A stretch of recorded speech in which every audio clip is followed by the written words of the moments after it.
Good morning, everybody. This is Lewie. There's a couple things I want to talk about real quick. First thing I want to talk about is the recession. The recession that people are calling for. Now, a recession is created when people quit spending money on goods and services that are provided by, by individuals who are selling these goods and services.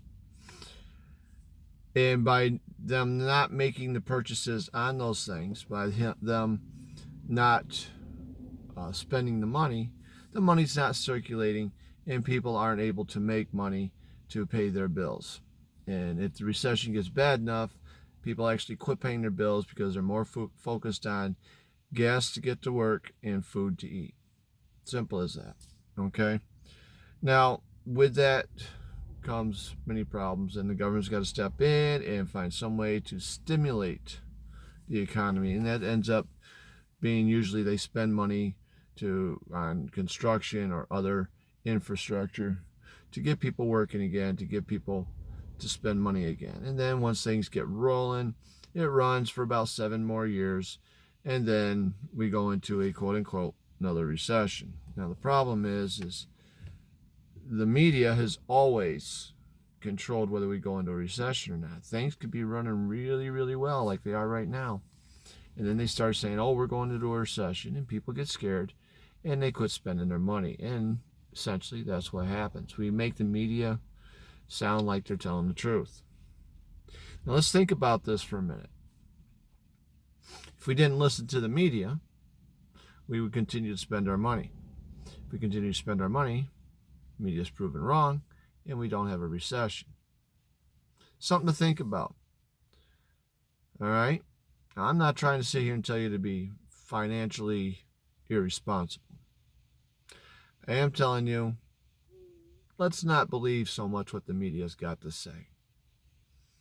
Let's take more of a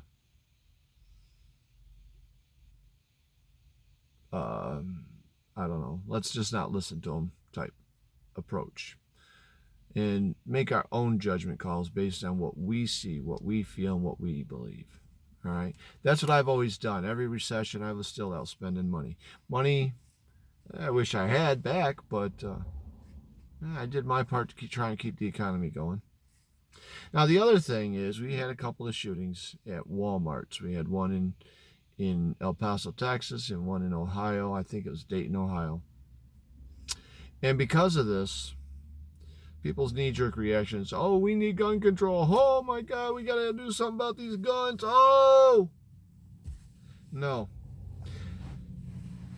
We make fun, gun owners and Second Amendment rights individuals make fun of these things, but the fact is, a lot of what we say is true. You can lay your guns out and watch them all day, and they're not going to do a damn thing. They're not going to shoot. They're not going to move. They're not going to do a damn thing. They are a tool. And when a tool is used improperly, people get hurt. What we need to do, you want to stop these mass shootings? I'm going to tell you exactly what we need to do. Spend time with our children. Start teaching them the value of life from a young age. Start teaching them discipline, respect, self-discipline, self-respect. Shut the TV off, put the video games away, put the cell phone down, and play with your kids and teach your kids. Be their parent. Don't be their friend. It doesn't work. If you're their friend, then they don't respect you as a parent, and therefore they don't care about what you think, what you feel, your values. Be their parent, and they will listen to your values, and they will adopt your values. And they're going to be less likely to go out and shoot up a school, a Walmart, a movie theater, or whatever else there is. They're going to think twice when they get angry about how they're going to handle it. Teach them how to handle their anger. We all get angry. I get angry. I haven't met one person that doesn't get angry. There's a way to deal with it. You can remove it physically, or if you're a passive type of individual, you might be able to talk the anger out, or you can bottle it up. And that's the worst one, bottling up your anger. It sits down there, it festers, it grows, and you get more and more angry. Every time you bottle it up, there's a little more added to it. And eventually you just blow up like a volcano. You don't even realize what you're doing, and you do something stupid. You know how I deal with my anger? I split wood. I take a splitting maul. That's an axe with a sledgehammer end, for those who don't understand what a splitting maul is. Take it out in my backyard. I've got some big logs out there. I've got one that's never been split. You'll never be able to split it. And I swing that splitting maul on that until I'm so tired I can't even lift the splitting maul. And then is when I calm down and can work it out. That's all you got to do. Find something to distract you enough to where you can tire yourself out, where you can work out your anger.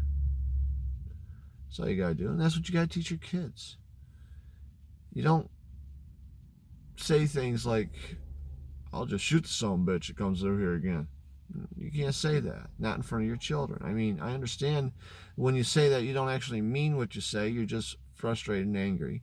I understand that, but little kids don't. And even though years later, when you wouldn't expect them to remember you said that, there's a little piece back there, even if they don't consciously remember it, there's a little piece back there that does.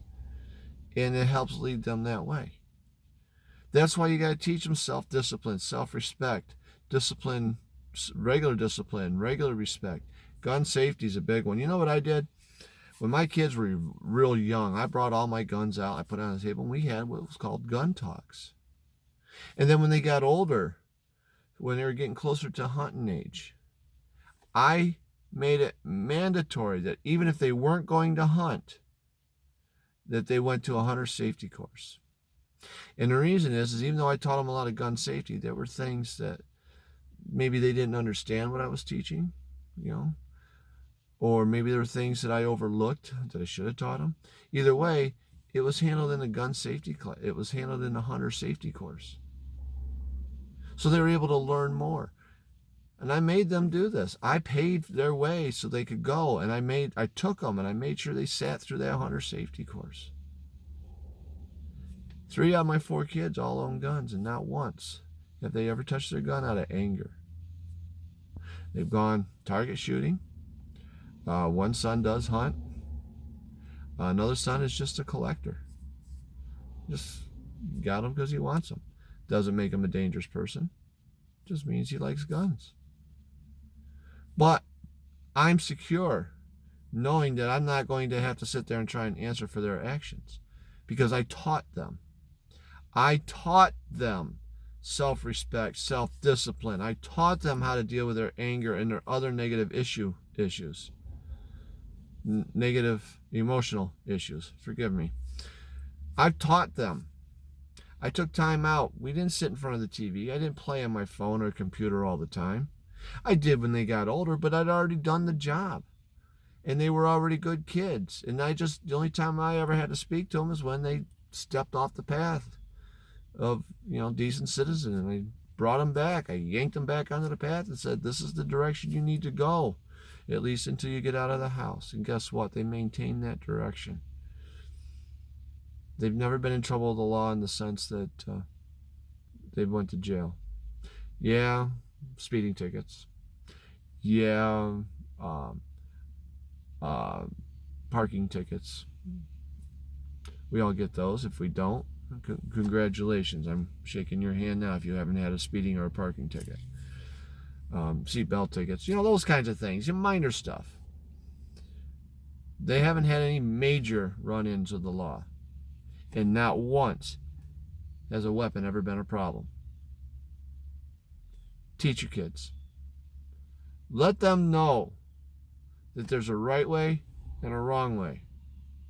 Let them know that even when they're on their own, that you still love them, you're still proud of them, and you don't want them to do anything to take that pride away. Because I'm going to tell you right now, Even your kids who say, oh, I can't wait to get out of this house, they look up to their parents. And they think about how their parents would feel if they did something stupid. If you do what I tell you, and that is pay attention to your children and teach them. You don't have to like guns to teach them gun safety. Okay? You don't have to. You can use pictures of guns. You don't have to bring your actual guns out. You can use pictures. This is this, this is that, this is this, this is that. And when they get older, I'm talking like 6, 7 years old, ask them, lay your pictures or your guns and your knives out and pictures of knives, whatever. Lay them all out and ask them one question, because this will tell you everything they need to know. Okay? Ask them this one question. You set it out on a table. You get them around the table. You stand away from the table, but you're close to it. Which one of these things at this table is the most dangerous? You're going to have them pick. They're going to be picking knives. They're going to be picking guns. And they're going to give you, and ask them why they picked that particular thing. And they're going to give you their reason. Even if they don't know a reason, they're going to give you the, I don't know. That's just the one I picked. It looked more dangerous. Or it looked, and then you just tell them no. And then you explain, if you set this knife here on this table and nobody touches it, no one gets hurt. You set this gun on the table, load it, put it around in the chamber. Leave the safe on, but you can explain to them that even if the safe is off, the safety, that as nobody touches it, no one's going to get hurt. The most dangerous thing at that table is each and every one of them, because they're the ones, and yourself, include yourself in that, because you're the ones that decide how to use it. What to use it on. You're the one that pulls the trigger. You're the one that swings the knife. You're the one that's responsible for the round that leaves the end of that barrel. You're the one responsible for where the tip and the blade of that knife lands. I'll tell you right now, it will make them think. And it won't scare them, but it'll teach them that it's their responsibility to handle every tool, knife, gun, hammer, screwdriver, wrench, whatever, in its proper manner. And it'll also teach them to take responsibility for their actions. It will help teach them that. All right, I got enough for you to think about for one day. You have a good day.